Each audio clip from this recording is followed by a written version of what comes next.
Yay Networks.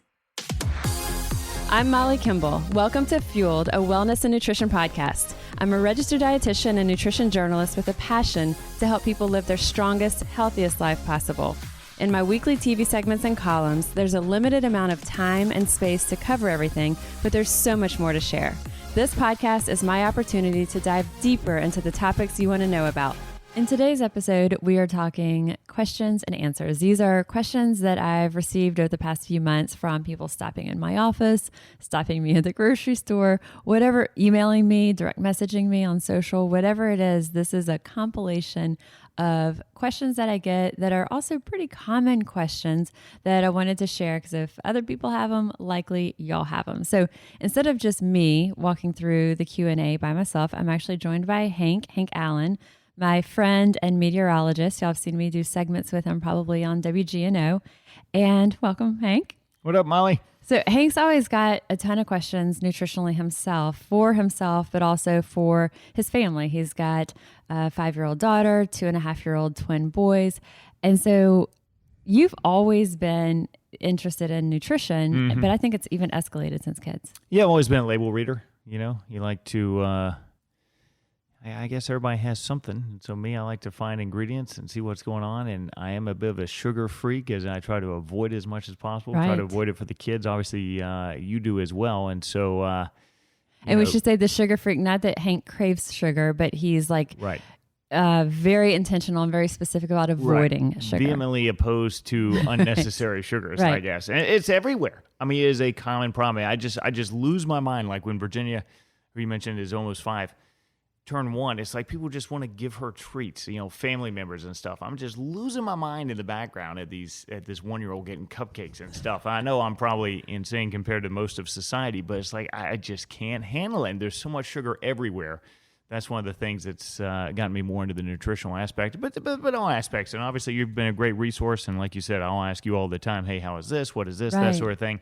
And, I'm an info guy, too. I like reading labels. I think a lot of people do. And, that's the real way you figure out what's going on. And you've always, I don't know, I feel like when we first started doing our segments, you had an interest, but maybe not quite so intensely. And that was like, I mean, we've been doing the segments together. I first started doing them with WGNO in 2009. Wow. Has it been that long? Can you believe that? We old.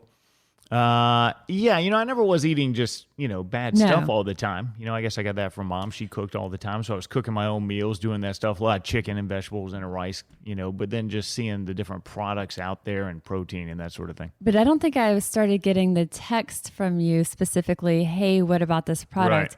Until you had the family and you were like, I think it was something you always kind of just did maybe a little bit like without that much thought. It was something that was important to you, but it wasn't like a pure focus. But now that like you're doing the grocery shopping, the cooking and stuff.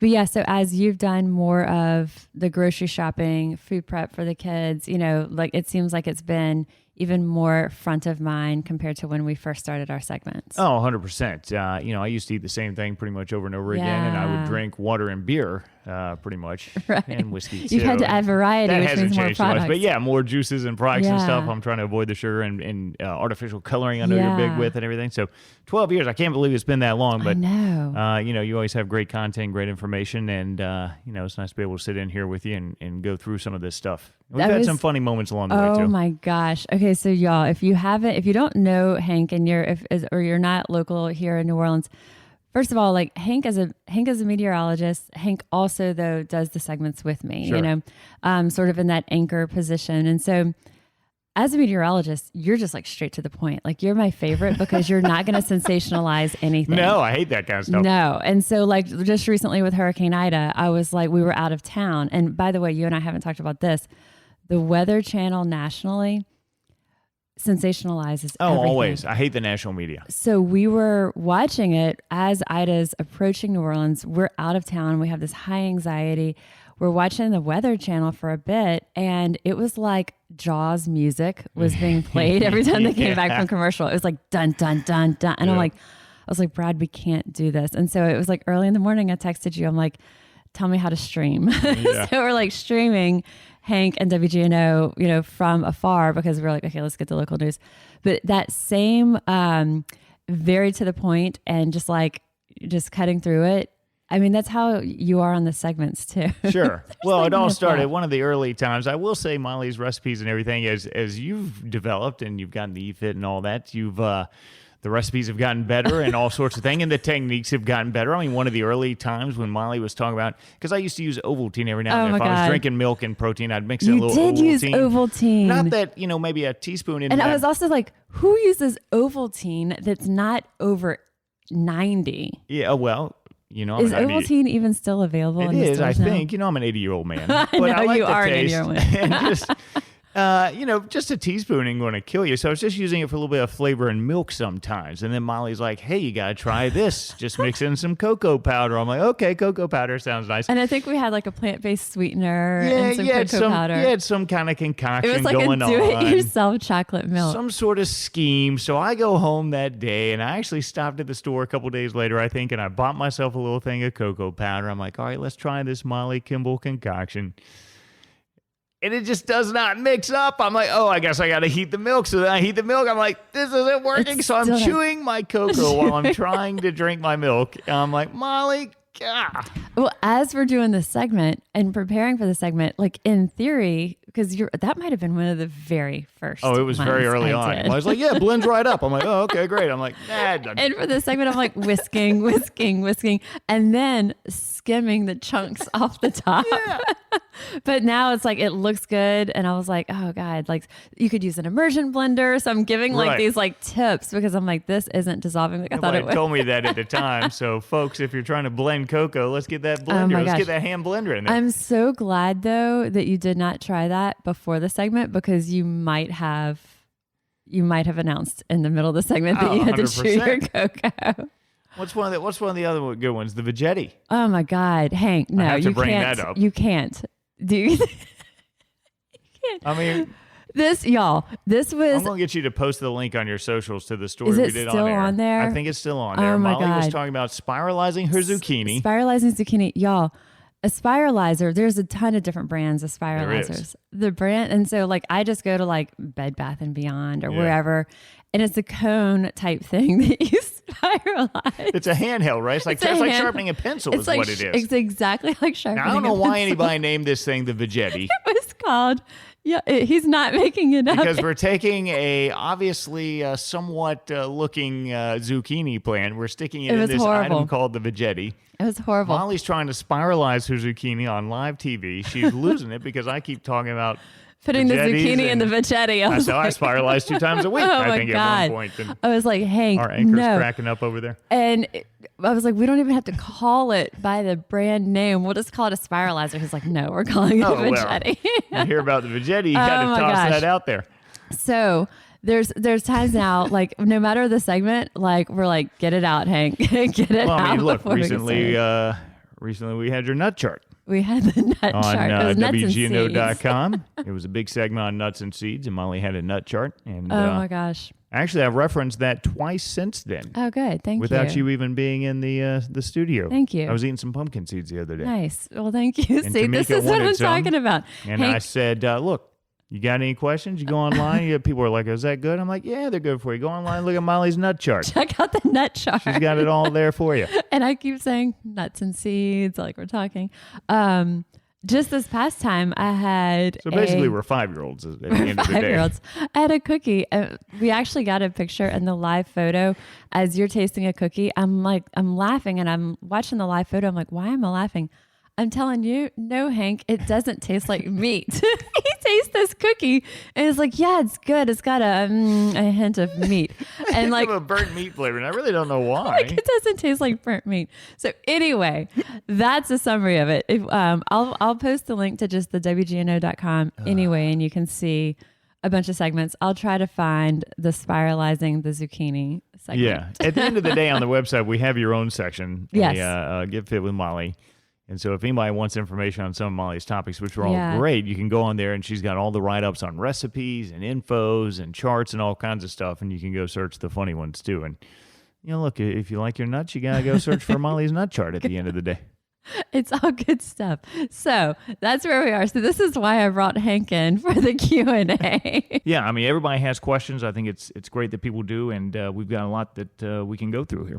I do think that you've always had that interest in nutrition. Yeah. I think having kids has really like even heightened that awareness. Oh, yeah. Because you're really, and you know, there's grandparents, there's all these other things with kids that are kind of out of our control, but at least it seems like the way that you look at it, which I think is the way for a good approach for all of us in our lives, is the things that we do have that level of control over, let's do, you know, Right.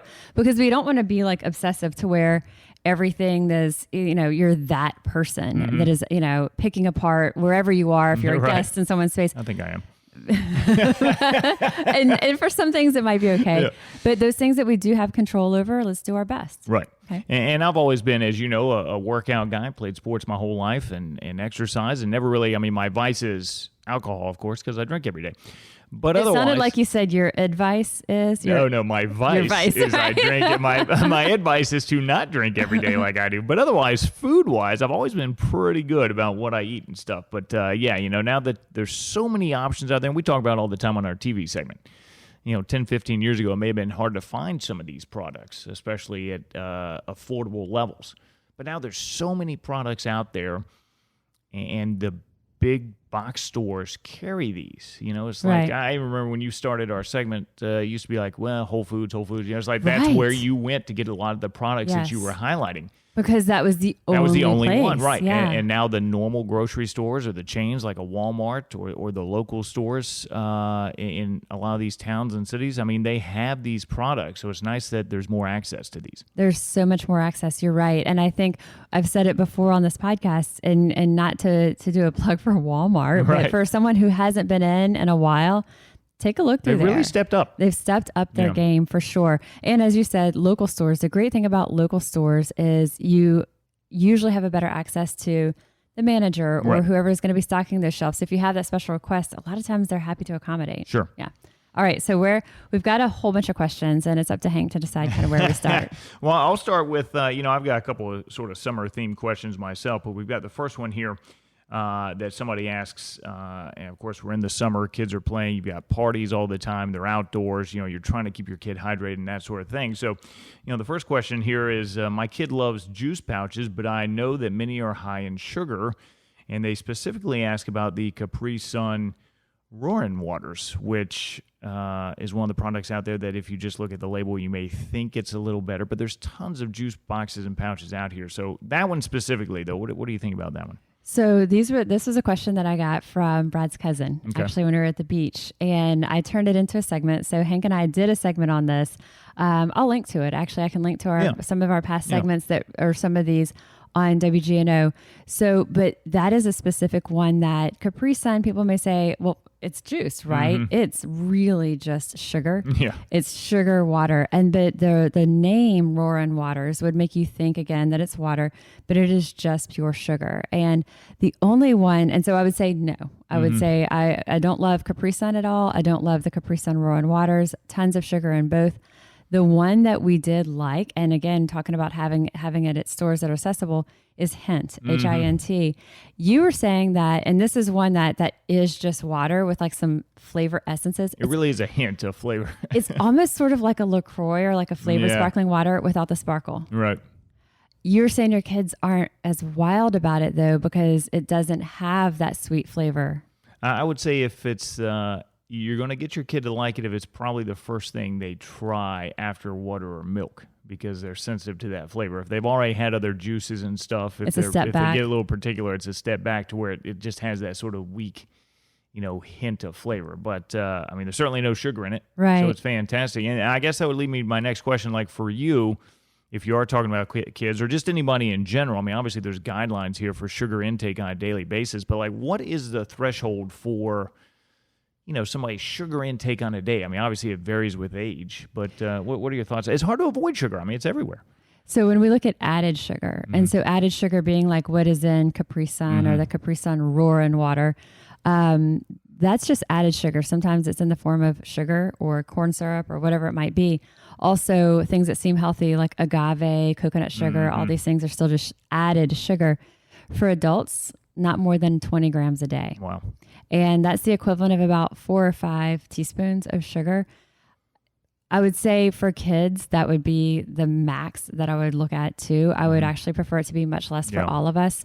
But I would say 20 is really, it's sort of 20 to 25 up to 30 is kind of the range depending on what different health organization you're looking at. So for me, the conservative number that I usually just throw out as an easy one is 20. Is there any difference? And I know it's all sugar, as you said, but at the end of the day, for people that, look at the organic label or all natural or something like that, is there really any difference in terms of not maybe the sugar content value, but maybe other aspects of sugar and its impact on the body? Is there any difference between like a raw sugarcane sugar versus a corn syrup, or not as much? There can be, in that it's less chemically treated, less chemically processed. So you have that it is natural. When we look at something like a coconut sugar or a date sugar, they are slightly lower glycemic, which means they have less of that rapid rise, that rapid spike in blood sugar and insulin. The end result is the same. It's a numbers game when it comes to that. The end impact is the same, but it can have a slower, a little bit of a buffered response there. Ultimately, they are all still sugar, though. Yeah. And so that, I guess, obviously I'm a big sugar guy, so I'll ask one more follow-up here. A lot of these products, they're coming out like the chocolate chip label I sent you the other day, or maybe, frozen ice cream bars or whatever the case may be. A lot of these products now have erythritol, inulin. I don't even know what that is, but they're basically sugar substitutes that are, I guess, plant-based or more natural. I mean, you're generally okay with those, right? Generally okay. The thing that I would say about those is, so inulin is actually a fiber. Okay. So inulin, it's like the word insulin minus the S. And so inulin looks like, if you just saw it as a raw ingredient, it looks kind of like sweet and low. It's just like fine white powder. And it's used it's technically classed as a carbohydrate. It's used almost as a filler. It does have a sweetening effect, but it's just pure fiber. You'll also see it listed as a prebiotic. So something that says it's high in prebiotics, a lot of times that's because they've added inulin. Interesting. Things like they used to drive me. I haven't even looked in the grocery stores to see if they're still there. Like the Fiber One brownies. Oh, no. But I know that Fiber One bars are. So they're bragging about their fiber content, but it's pretty much they do have some whole grains, maybe some oats or things like that, but they're a significant bit of sugar, and largely the fiber's coming from inulin. So what I would say about inulin is, if you're looking at a product because you want to get more fiber, well, then let's eat things like raspberries or beans, legumes. Like, let's eat real foods that are high in real fiber. So I typically am not a big fan of inulin when it's simply used to jack up the fiber content, to almost like falsify and give us that marking and a label to tell us that a product is high in fiber.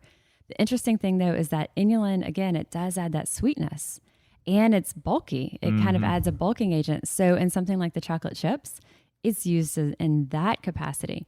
So those chocolate chips are marketed to us as, zero sugar, which is absolutely true. If they were marketed to us as like fiber chips, it would really irritate me, Right. And so I think that's the difference. I don't mind inulin as it, and it's a fine product. It can actually be a really good product. Right. I don't like it when it's convincing someone to buy what's otherwise a candy bar or a brownie because they think they're getting a fiber brownie. Gotcha. But in the case of these chocolate chips, it can be great. Now, because it's a fiber, it can, if someone's eating a lot of that, just like anything, if you're upping your fiber intake, you might notice that GI change. The same with the sugar alcohols like erythritol. There's some like sorbitol, maltitol, mannitol that if you eat ice cream or the old school sugar-free mints that people used to just, that kind of stuff, with those, you knew it. I mean, watch out. Yeah. They have some of the sugar-free chocolates like the old school like Russell Stover sugar-free chocolates that had some of those in there, and it was if you ate too many, watch out. Right.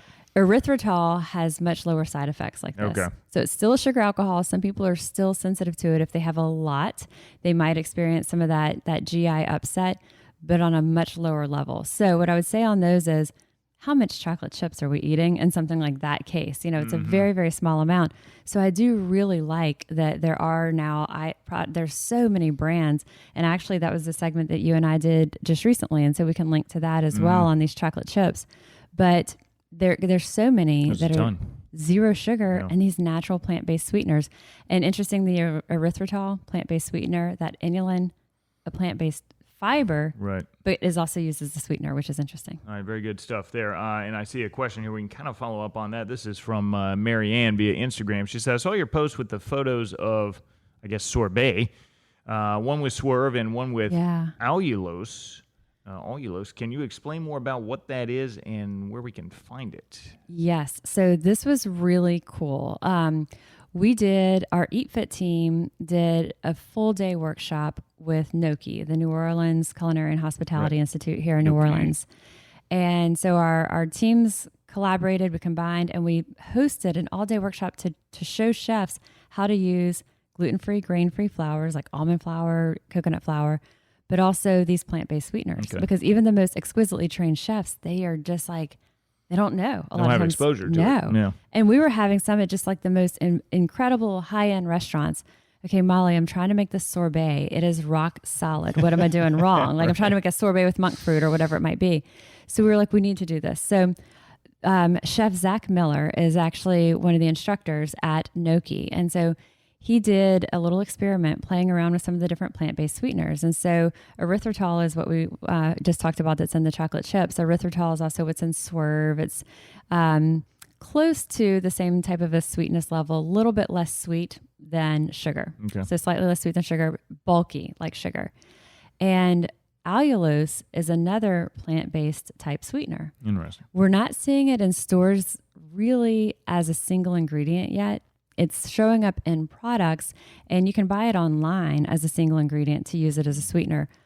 What's really interesting, the biggest difference between the two is how they affect the moisture content of a product, of a finished product. So Chef Zach was he did an experiment where he did a sorbet with 100% Swerve as a sweetener, and he did one with the sweetener was 2/3 Swerve, 1/3 allulose. And what was really interesting in the picture that she's talking about that I shared on social is the one that was all Swerve, it tasted good, but it had a real dry, crumbly appearance. The one that was the 2/3 Swerve, 1/3 allulose, it had that rich kind of creaminess that you would want of a sorbet. And it had it seems weird to think that you want like a silkiness or a moisture content. You don't think about that with sorbet, but it really gave exactly how you would want it to be, a little bit of that elasticity. When we use these in baking as well, like I experimented with a different cookie recipe, one that my sister-in-law had, and all the ingredients were incredible. Actually, we're going to be doing it in a couple of weeks for WGNO, so you'll get to try it. But all the ingredients were incredible, except it was just called for real sugar. So I substituted one version for Swerve and one version that I did allulose and Swerve. And the one with allulose had a lot higher moisture content. So the answer to this is allulose is a natural plant-based sweetener. It also still has 0 calories, 0 sugar.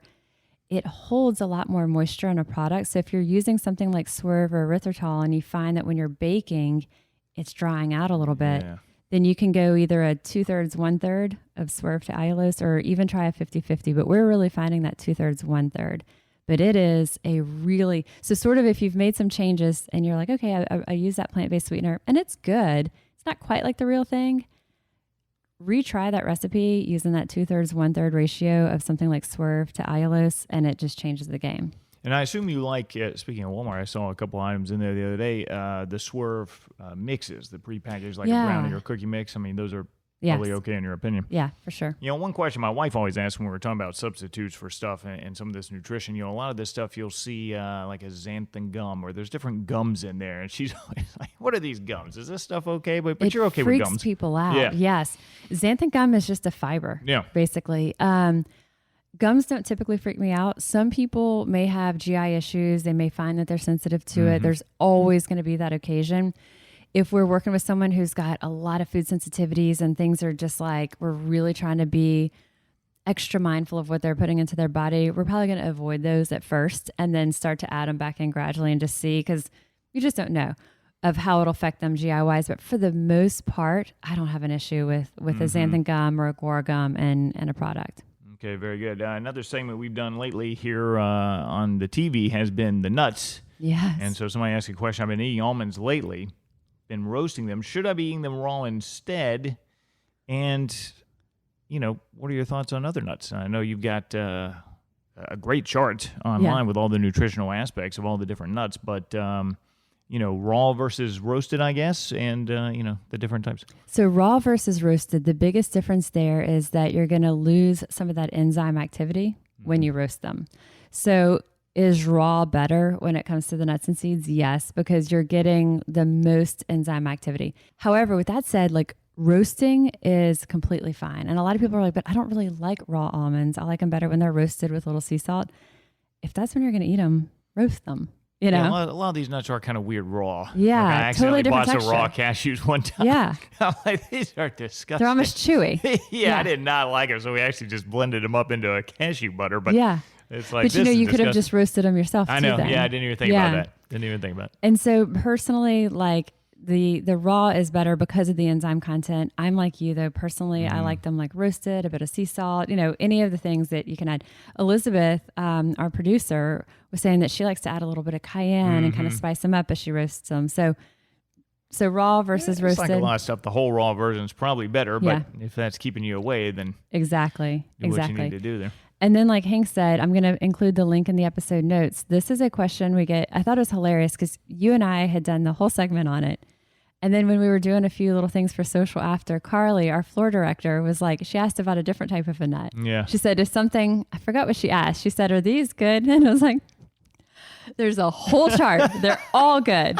Because really like every type of, there's like, if you go through maybe the dozen of them, the different nuts and seeds that we're talking about, every one has a different standout nutrient. Yeah, they each bring something different. Yeah, they all bring something different. So we'll include the link to that WGNO segment that'll have the link to that, but which has more fiber, vitamin K, vitamin E, like it varies. So the answer on that is almonds are fine, but don't lock yourself into that. Right. Okay, great. A lot of times you see people, especially during the summer, of course, when your appetite's maybe down, a lot of people try to juice. Or you've got different products in the store now. There's a million different types of green juices and all that. And you've done some segments in the past, but this is Rob via text, who also has your number, I guess. Says, I want to start incorporating green juice daily. He says, I know I won't take the time to make my own. So what are the best ones to buy? And I imagine in this category too, you gotta watch out for those added sugars in these. Yes, usually those added sugars are going to be in the form of fruit juices, not so much cane sugar or anything like that.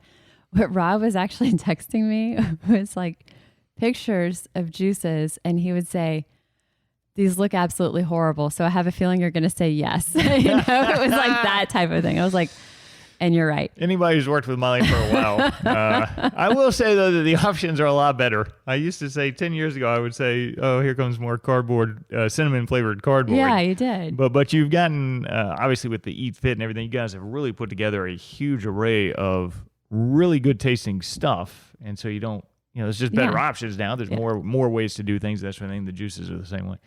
There's still an acquired taste. Sketchy, yeah. they can be. Yeah. I don't know if you've tried the Balance ever from the Green Fork. Probably not. All right, so the Balance is the juice blend that Brad and I get. I've talked about it before on this podcast. It is all the different greens. Mm-hmm. It has beet. It has turmeric, ginger, cilantro, parsley. It's everything, because if you get just the greens juices, that's fantastic, but you're only getting the greens. Mm-hmm. So something like adding beet, or, I'm not like, we didn't add carrot to the Balance blend, but you could add carrot. Like those different colors are giving you different nutrients, of course. I'll give you a sip of the Balance. You can try it. It's earthy. Yeah. And it's one that is like not for the faint of heart. So what I would say is, if someone is not into juicing and they haven't done this on a regular basis, like start mild, but you really want to look for a juice blend that is, if not entirely vegetable based, it's at least mostly vegetable based. And so if you're at a juice shop, you're literally just looking at the ingredients. And if it only has apple in there, you can also ask how much of it is. And a lot of times they're not measuring and weighing at juice shops usually. I mean, most of the local ones, it's sort of a handful of this, a cup of this, and the amount's going to vary a little bit batch to batch. But if you can kind of just get a rough idea of how much of it is vegetable versus how much is fruit, the idea that I would try to aim for is at least 75% of those ingredients, 3/4 of it are vegetable based. Now, you just want to avoid the added sugar of, even if it's just whole fruit juice. Right. Somebody could take strawberries and throw them in there. Well, it's still added sugar. It's usually apple, or it would usually be apple or pineapple because those produce a lot of liquid. Gotcha. And just like you would know that if you're drinking apple juice, ounce per ounce, apple juice has more sugar than a Coke or a Sprite. It does have a bunch. And same with pineapple juice or any of these things. And so they give off a lot of juice. They give off a lot of sweetness. And so those are the things that are often put into that juicer. Now, you're getting 0 of the fiber when you're drinking a vegetable juice. You're getting a ton of the nutrients that are coming through, but none of the fiber. So when we look at fruit juice, we don't want to drink fruit juice because of the caloric density. For most people, if someone's like, I need more calories, I need more carbs, I've got an athlete, they're just trying to get more, that's a different story. But for the most part, most people just don't need that. So when you're at the grocery store, it truly is turning it over and looking at the label on the bottle. Most of the bottles are like 11, 12-ounce bottles. Some are 16-ounce bottles. But if you're buying store-bought, there's different brands like Suja or Daily Greens. And typically, if you're looking at the bottle and it's about a 70-calorie bottle, that's going to tell you it's, again, there's always exceptions, that it's mostly vegetable and doesn't have a whole lot of fruits. Once you start looking at the 140, some are in the 300s, you've got a lot of juice. There's fruit a reason juices. it's getting higher. Exactly. Interesting. And I just go back to, I mentioned, you growing up, things change. I mean, I remember going back to school, I would drink 2 or 3 cups of apple juice every morning or orange juice before school. It's like, that's what everybody did. You didn't really know better. Yeah. Now, I was also, cross country and doing all that, so it's not like it made me fat, but it certainly probably wasn't the healthiest option. Right. But at the time, it seemed like it. Yeah. Yeah. I mean, it's better than drinking a Coke in the morning or something like that, but certainly the knowledge has changed. And so I guess along that vein, I mean, you and I know both like the Body Armor Light. I mean, that's what, when my kids want juice, I give it to them. I knew there was something else that you said you gave. We were talking about the juice boxes earlier, and I should have asked that then, but that's absolutely, So we talked about... Because there's a regular Body Armor that has a bunch of sugar in it. And I know you've mentioned that brand before just because they've got nutrients and electrolytes. All that. Electrolytes is where I was looking for. Yeah, but the lights have like 1 gram of sugar for the whole bottle. Yes. And so it's Body Armor is the brand. It's a Coca-Cola product. So you can find it at a lot of stores. Yeah. And so Body Armor Light is the one, and it's LYTE. Yep. I was like, what was the other thing? So when we talked about the Capri Sun or all these different waters and stuff, and we were saying the Hint has a milder flavor, and it's like, it's maybe a sweeter alternative to water, but if they've already gone down the juice path, it's a hard step back. These are full flavors, like regular juice. So Body Armor Light is sort of the juice alternative for your kids. Yeah. That's brilliant. It's pretty good. Yeah. And a lot of times I'll even mix it with water just to dilute it a little bit, and they don't know because the bottles themselves have so much flavor. Right. Going to a couple other questions, because I do want to get people's questions in here. You mentioned the fiber aspect and that sort of thing at one point, and here's another category that there are a million different options out there. So Melissa, who apparently poked her head into your office at one point, asked, what are some of your favorite protein bars? And here's another thing where, you look at these labels and there's just so many, there may not be any sugar, but there's just so many chemicals and just weird stuff that you don't know what they are and you can't pronounce. And it's like, how bad is this stuff for you? You know what I'm saying? It's like, should you be sticking with more natural? Or is like, if I go buy a Pure Protein, that brand, or what's the other one, like a Think Thin, it's just random chemicals in there that you really don't know what they are. That's a really good point. When you look at adding a protein supplement to your diet, if you're looking at protein bars or protein powders, there's nothing that's special or magical about them. And they can be just a convenient way to add more protein into our diets. But if someone's like, well, I'm eating plenty of protein naturally and I'm getting plenty of protein anyway through real food, well, we don't need to add these things in. When you're looking at what you have the most control over, of supplemental protein like this that we're talking about, it would be protein powder. Okay. Because then you've got something you can get plant-based, you can get whey-based, you can see exactly, it's usually just all the different types of amino acids. It may have, now there's so many whey or plant-based that have 0 sugar, they're stevia sweetened. I will say it's hard to find them that don't contain either sucralose and or as you've talked about before, the ACE-K, the acesulfame potassium. It just seems like a lot of them have that. A lot Unless you're going do. maybe with like an organic or Yeah. vegan or something like that. A lot do, but there's a lot that don't now, you know, and some of the brands that are like real plentiful that you can find, like the brand Orgain. Okay. You can buy their protein powders are just a nice, clean ingredient list. Another one is, it's called Garden of Life, and it's their raw protein. And it used to be, it's a plant-based protein, and the Orgain has both whey and plant-based. Right. The Garden of Life raw protein has come a long way in flavor. And there's also a brand called Vega, VEGA. Yep. So those are all some that are sweetened with a plant-based sweetener. They don't have sugar. They don't have the artificial sweeteners. But you have a lot more control because you don't have all those other add-ins. What I'd say about the protein bars can be a really good fit, especially when they're craving almost something that's candy-like. Mm-hmm. And a lot of times a protein bar works well for someone that mid-afternoon time that they feel like otherwise, if they're in their office, better they might than Snickers. Yeah, they're not hitting the vending machine. So it can kind of be that alternative for someone.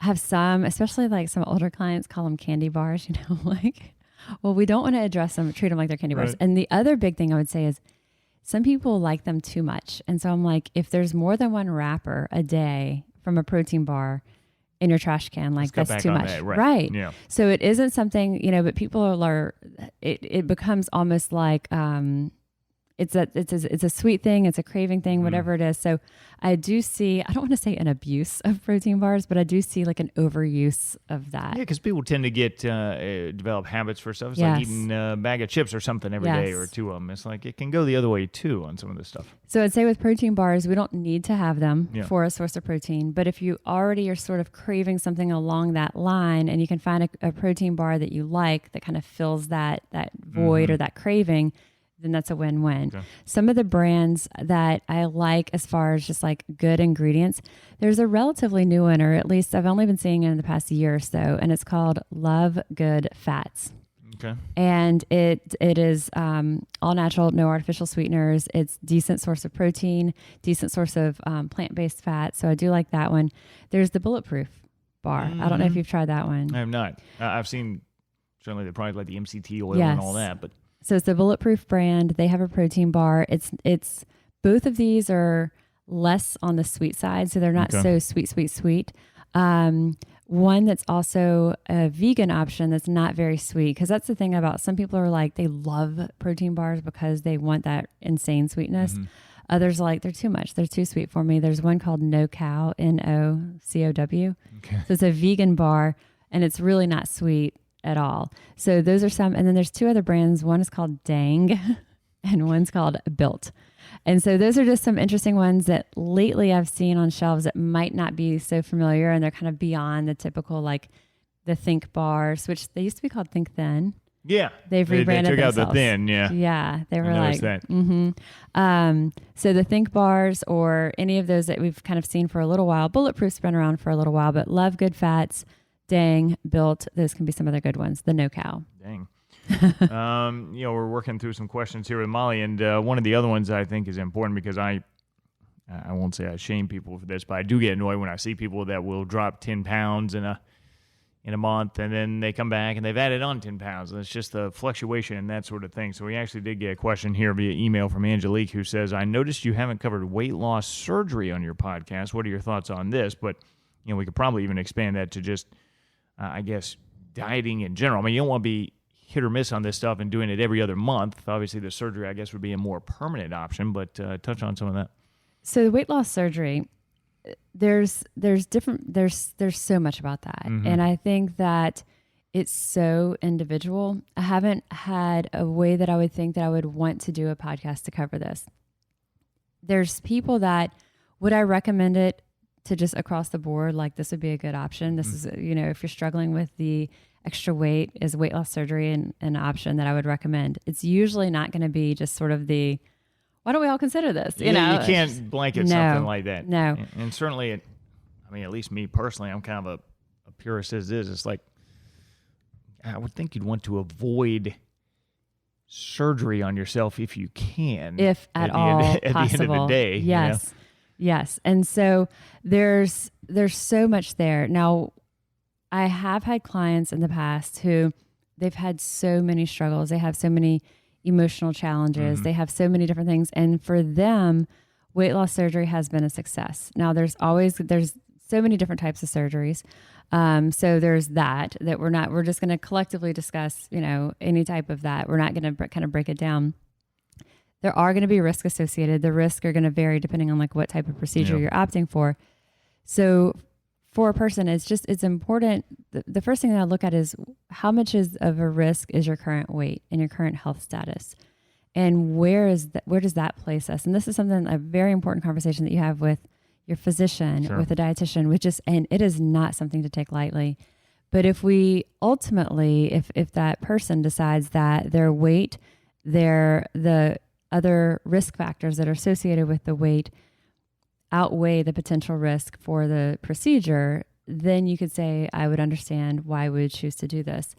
What's interesting is in some cases, in some different types of the weight loss surgery, when there's areas that there's a resection done, that there's areas of the stomach that are physically removed, there's fewer cravings. And you would think, well, that's because the stomach is smaller, or they're feeling fuller sooner. But what's interesting is that we know that a lot of the hormones that our body's producing that trigger hunger, but also maybe trigger fullness, but these hunger hormones are produced in the stomach. And so when we are removing that part, there's actually a lower production or a lower number of these that are triggering that hunger. So, it can be really easy to say, well, why would you get the weight loss surgery? Just use your willpower. And then after the weight loss surgery, that willpower might feel easier for that reason. Yeah. And so it's, I've seen people that it has been so successful and they feel like it's given them their life back. I've seen others where there's been complications and they wish they would have never done it. So I'm real torn on it, and it's one of those that I don't take it lightly. If someone comes to me and they ask my advice for them personally, and this is usually going to be clients that I've worked with for years, I know them extremely well because it's not something that you just are going to make on a whim decision by any means. Right. At the end of the day, take the information we're giving you in terms of nutrition, exercise, see if we can get it that way. And then some people it just doesn't work. And you got to go next level. A lot of times that next step may be not weight loss surgery. It's often in all of that, also the behavioral side of things. Finding someone that can work with you from the behavioral therapy, because that's everything, You've mentioned in the show today various GI issues and that sort of thing. This is passed along by a fellow doctor that or somebody was asking them. I've recently learned that I have several food insensitivities, so reading the ingredient list has become top priority. But so many of these products, and this is true, just list sort of vague spices, natural flavors. Do you have any specific brands that people can turn to, or I guess any advice in trying to? I mean, you really can't probably decipher that. If it says spices, that's really all you're getting at that point. This is something that's really interesting. And one of our dietitians at Ashna Fitness Center passed this along that one of her clients had asked. So we are now working with clients to do food sensitivity testing, and it's really cool. So you do blood work. It measures, it's about 170, mostly foods, some chemicals that are in foods. And it looks to see which ones are you very low reactive to, moderately or highly reactive to. And the idea is that if someone has something that's extremely acute, let's say migraines or something that is an acute reaction that you want to, it's a pretty intense protocol, but we want to only consume the foods that we have been tested and that we know that we are low reactive to. It's not, the obvious would be, oh, well, don't eat the ones you're highly reactive to. Take those out of your diet because you haven't tested for everything on the planet, so you only want to eat those things that you've tested low reactive to. Interesting. So when you're reaching for, and that's where this question came from. So when you're reaching for a food product and it just says spices, well, we're not sure. That's tough. Yes. Yeah. So one, you can contact the company, a brand, and there's even some brands. I mean, like you and I think have talked about Kevin's. Yep. So Kevin's Natural Foods has a lot of their paleo friendly, which, paleo would be neither here nor there to me, but I love the fact that it's like just completely natural ingredients that we could have in our kitchen. And they put it together in these little pouches of sauces, and then they have the proteins that are sous vide, and you just heat it in your skillet. It's ready to go. So you're basically doing what would be like a ready prepared meal. They just kind of, you're heating it up, but it's like Hank, the quality of it, like Brad eats them. Like he would not eat a normal frozen dinner, like right. ever. Or even like a refrigerated, like ready prep thing. He'd be like, I'd rather not eat. Yeah. But these he loves. But even Kevin's has some on there that are spices. Now they're such a mindful company that they're one that if you had certain limitations, just contact the company, ask them. I had somebody that when they were looking for collagen and they needed to specifically avoid corn, and the collagen had an ingredient in there that could have been corn derived. Contact that company to ask them, is that corn derived? Now, depending on the company, that's going to be an easier answer than not. A brand like Kevin's that prides itself on being like so pure and simple. One of the brands though for sauces that is just kind of my go-to, you're going to pay, it's a premium price point, but it's the brand Primal Kitchen. Okay. Oh man. I mean, everything from their ketchup to their barbecue to their mayonnaise, it is just like super pure ingredient list.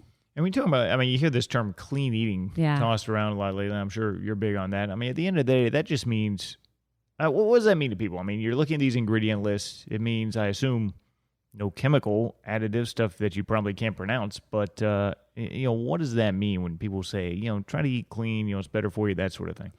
It means something different for almost every person who says it. Okay. Truly. I know. Yeah, that's a problem.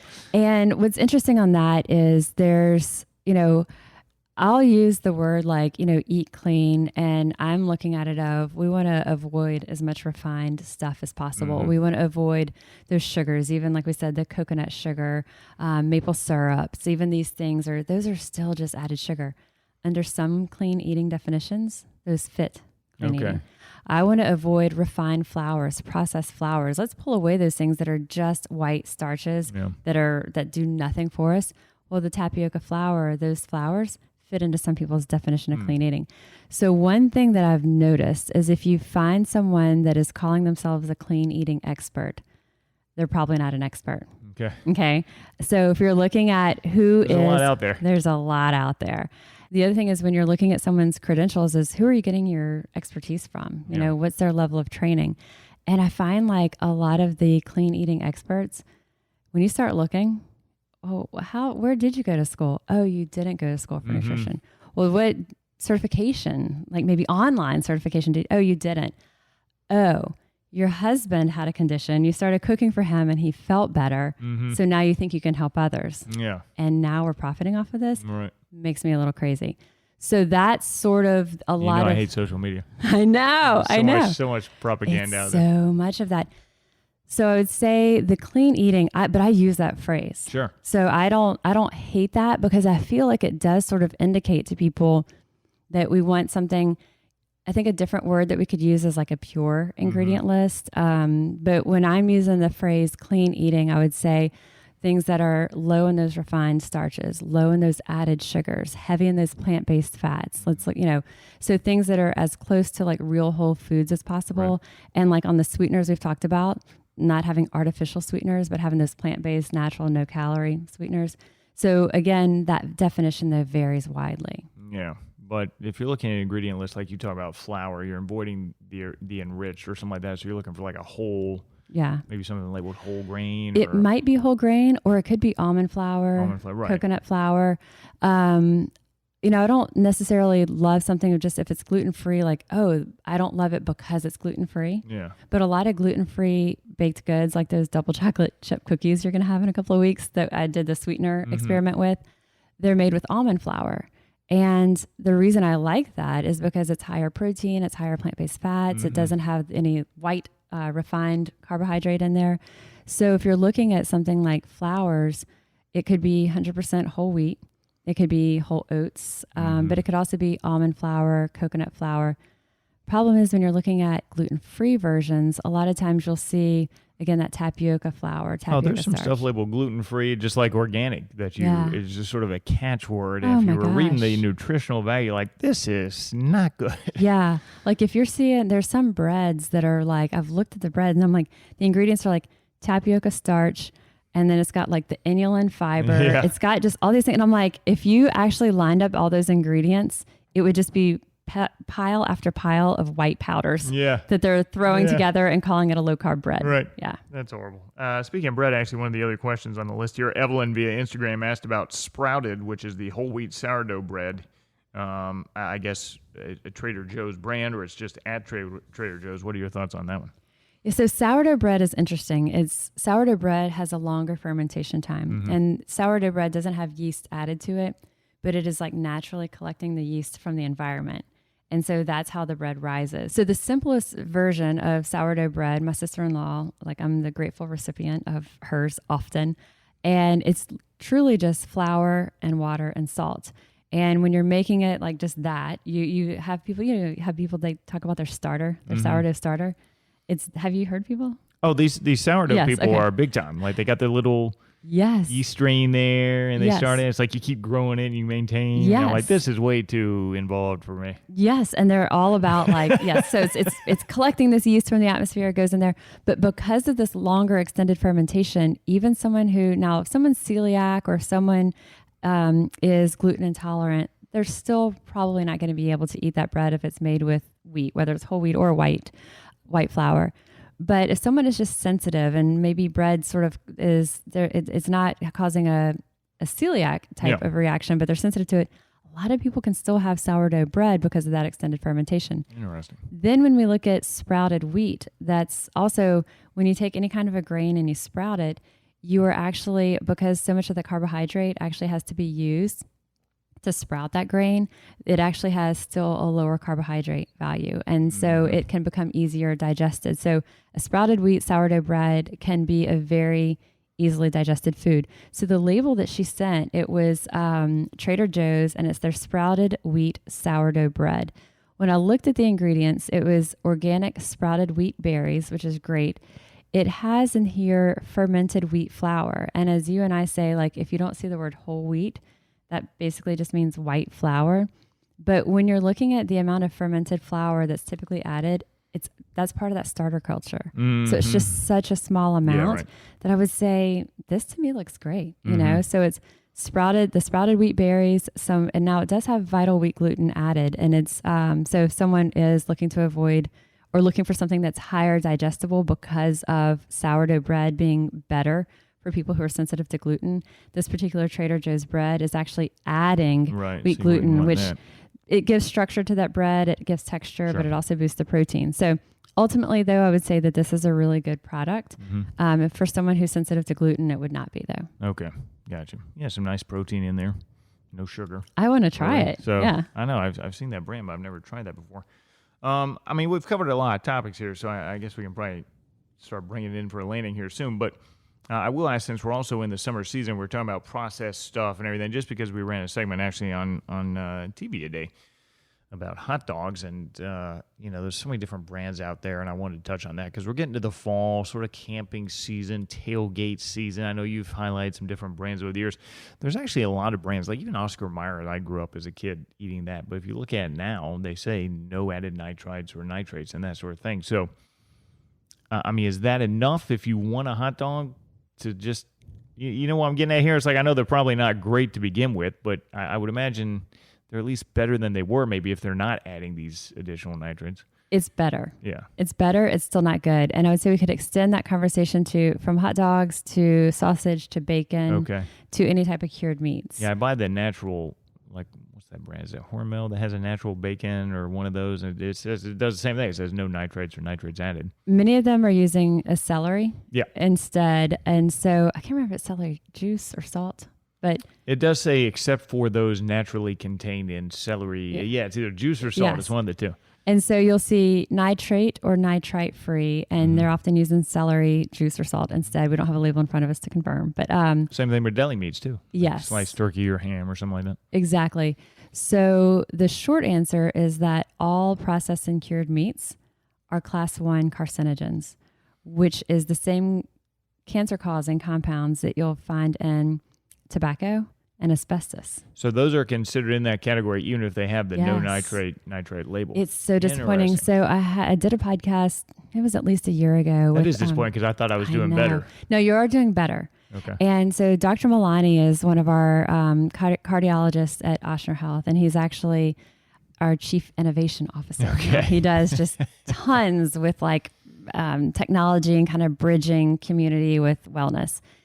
And he's a cardiologist, he's actually like he's got like 1,000 other things and masters of public health and all this stuff. So he's his, and we went back and forth on this because I was like, but these are better, right? Or like if it's a chicken sausage with no nitrites or nitrates, at least better. And he's like, you wouldn't tell someone to smoke one cigarette.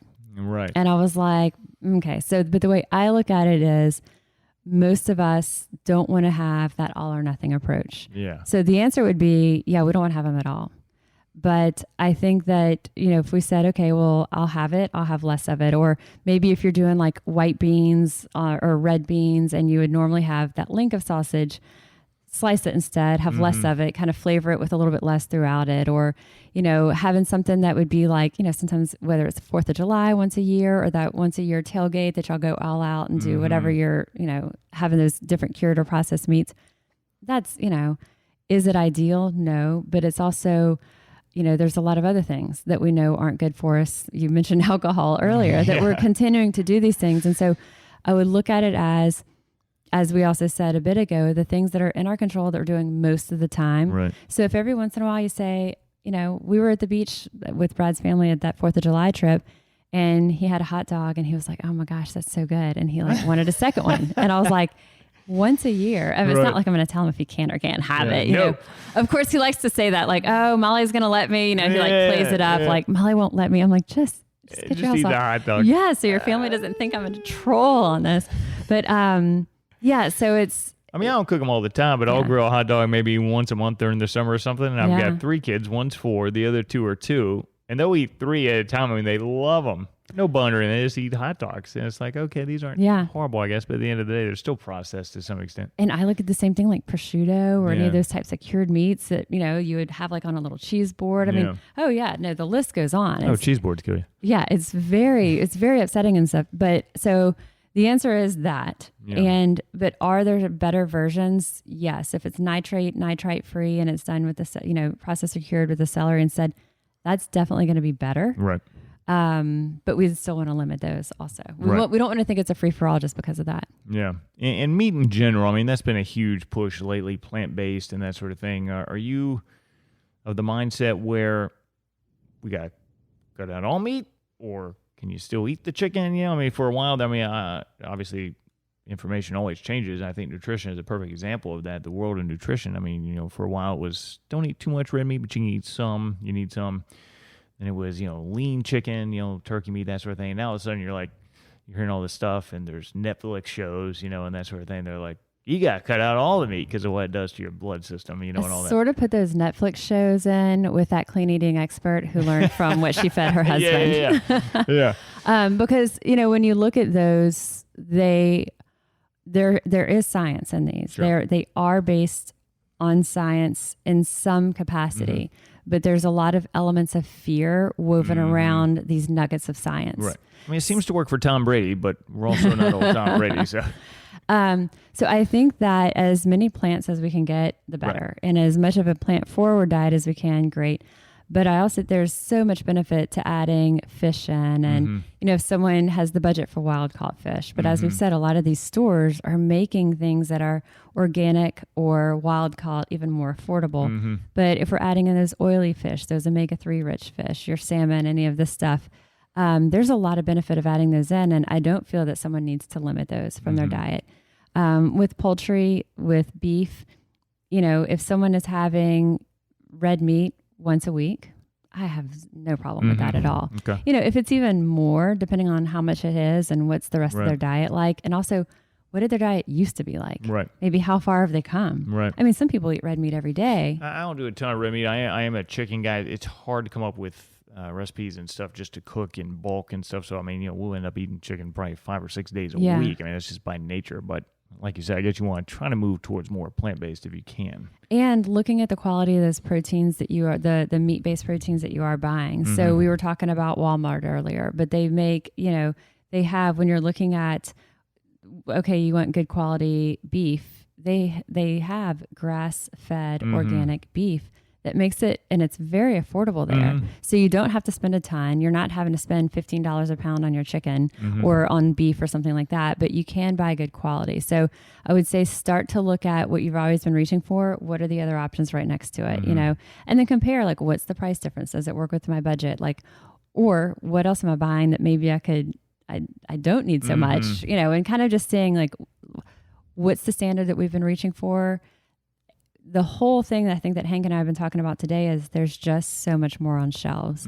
So give yourself a little bit of time on your next several trips at the store, and you don't have to do it all at once, but in each section, whatever you're typically reaching for, give yourself a little bit of extra time to start looking around for those other options. There's a lot of stuff you maybe not seen before. There's new options. I mean, every time I go into the store, no matter what store it is, I'm like, I've never seen that before. Let's take a look at that. And look, at the end of the day, I mean, inflation's been real over the past few months, and the price of meat has certainly soared since the pandemic started and all that with the issues with the plants and the workers. So it is tough to find.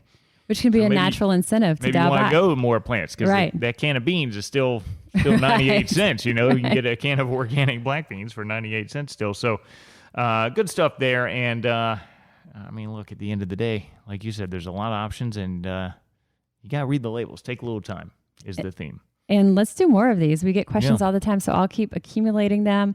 I mean, shoot, just as after we're doing the segments and we have those after questions that come, I need to start noting those because we can turn that into more podcasts. And then to our listeners who are listening to this, you know, you can always message me. I'll put the links of how to reach out or submit questions also in the episode notes. So thanks for your time, Hank. Hey, thanks for having me, Molly. This is fun. I know you and me we can go round and round on these topics for a long time. So hopefully people are getting some good stuff. I also forgot to mention the last time that you were with me on the podcast was actually my very first episode, podcast. Yes, I should have said that in our intro.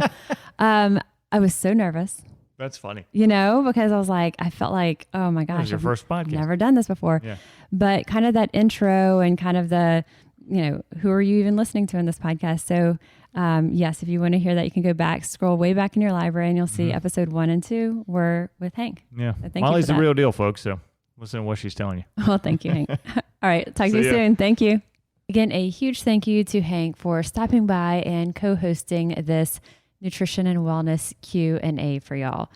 If you've got other questions, other wellness, nutrition questions that you want to know, you can message me. I've got my contact information that I'll post in the episode notes, along with the links that we talked about, also in the show notes of this episode. I am registered dietitian Molly Kimball, and you've been listening to Fueled Wellness and Nutrition, the podcast. If you would like more Fueled Wellness and Nutrition, please head over to mollykimball.com, and you can follow me, Molly Kimball RD, on Instagram, Facebook, and Twitter. And if you haven't yet, please subscribe, rate, and review this podcast on Apple Podcasts or Spotify, wherever you listen to your podcast. And join us next week for another dose of Fueled Wellness and Nutrition. Thanks for listening, and stay focused on living your strongest, healthiest life.